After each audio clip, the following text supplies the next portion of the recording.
باشی. خودشو داره جنه.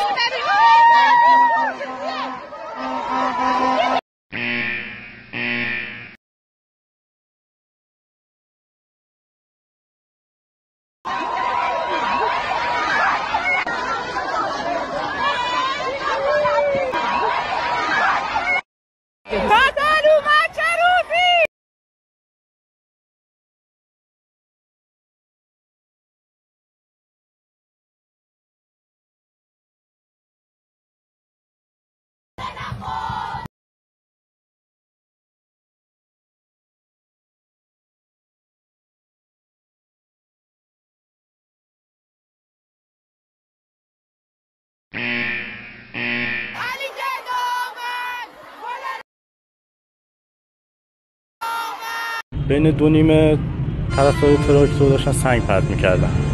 ما اومدیم جامون رو عوض کنیم، دومین سنگ خورد تو صورت منم چون عینک داشتم شیشه عینک رفت چشم. شما شغلتون چیه؟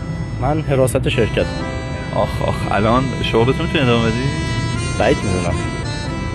خب ناقص شدم. خب منم اگه جای سرپرستم بودم، جای مدیرم بودم